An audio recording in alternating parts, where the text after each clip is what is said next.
उन्हाळ्यामध्ये सतत आपल्याला शरीराला थंडावा आणि मनाला तृप्ती देणारं थंडगार सतत काहीसं प्यावंसं वाटतं. तर नमस्कार, मी प्रतीक्षा पुन्हा एकदा आपल्या सर्वांचं आपल्या लंबोदर किचनमध्ये मनापासून स्वागत करते.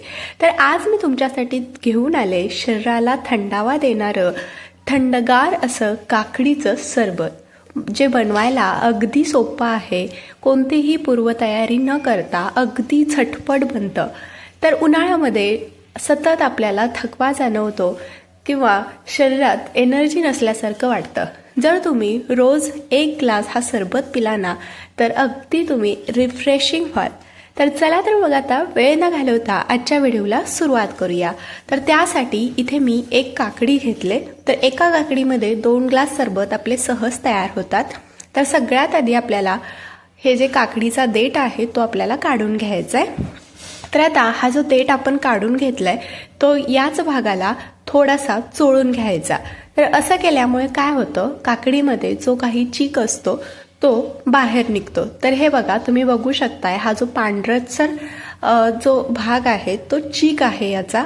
असं केल्यामुळे काकडीमध्ये जो काही कडवटपणा किंवा तुरटपणा असतो तो कमी होतो. तर दोन्ही बाजूनी मी हे चोळून घेतले. आता काकडी आपल्याला स्वच्छ धुवून घ्यायचे आणि याची साल काढून घ्यायचे. तुम्ही अगदी सालीसकट सुद्धा काकडी वापरू शकता, कारण काकडीच्या सालीमध्ये सुद्धा भरपूर सारे पोषक तत्वे असतात. तर इथे मी काकडीची संपूर्ण साल काढून घेतले. आता आपल्याला काकडी जी आहे ती बारीकसर अशी कट करून घ्यायचे.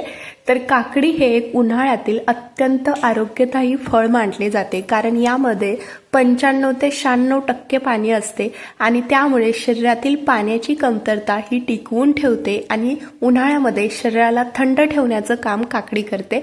त्यामुळे दररोज तुम्ही काकडी आहारामध्ये घेतलीच पाहिजे. तर इथे बघा, ही जी काकडी आहे मी ती संपूर्ण बारीकसर अशी कट करून घेतले. तर आता आपल्याला ही जी काकडीच्या फोडी आहेत ते एका मिक्सरच्या भांड्यामध्ये घालून घ्यायचे. तर आज आपण हे रिफ्रेशिंग काकडीचं सरबत बनवणार आहोत. ते चवीला अप्रतिम लागतं. तर आता यामध्ये आपल्याला घालायचं आहे काही पुदिन्याची पानं. पुदिना हे पचनक्रिया सुधारणारी आणि रोगप्रतिकारक शक्ती वाढवणारी औषधी वनस्पती मानली जाते. त्यामुळे सरबतामध्ये पुदिना हा जरूर वापरला जातो. त्याचबरोबर यामध्ये आपल्याला घालायचं आहे अर्धा चमचा साखर, चवीनुसार मीठ, पाव चमचा काळं मीठ, त्याचबरोबर पाव चमचा भाजलेली जिरेपूड. आणि हे जे सरबत आहे ते छान चटपटीत बनवण्यासाठी इथे मी 1 ते 2 चमचे ताज्या लिंबाचा रस घालते. तर लिंबूचा रस तुम्ही कमी जास्त तुमच्या आवडीनुसार करू शकता. त्याचबरोबर अर्धा ग्लास इतकं यामध्ये पाणी घालू. आता याला झाकण लावून छान अशी याची बारीकसर आपल्याला पेस्ट तयार करून घ्यायचे. तर इथे मी काकडीची छान अशी पेस्ट तयार करून घेतले. तयार करून घेतलेली जी पेस्ट आहे ते आपल्याला अशा पद्धतीच्या एखाद्या गाळणीवरती गाळून घ्यायचे.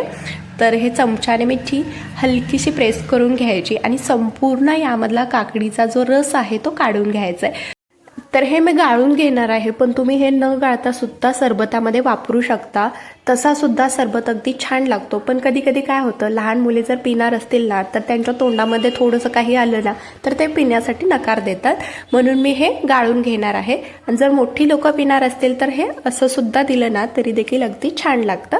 तर इथे मी संपूर्ण जे सरबत आहे ते गाळून घेतले. तर हा जो चोथा आहे तो आपल्याला बाजूला काढून घ्यायचा आहे. तर आता हे मी सरबत पूर्णपणे गाळून घेतले. तर हे जे सरबत आहे ते थोडंसं मला दाटसर वाटते, म्हणून मी यामध्ये आणखीन थोडंसं पाणी घालते. तर 1 ग्लास इतकं यामध्ये मी पाणी घालणार आहे. तर पाणी जे आहे ते थंडच घाला.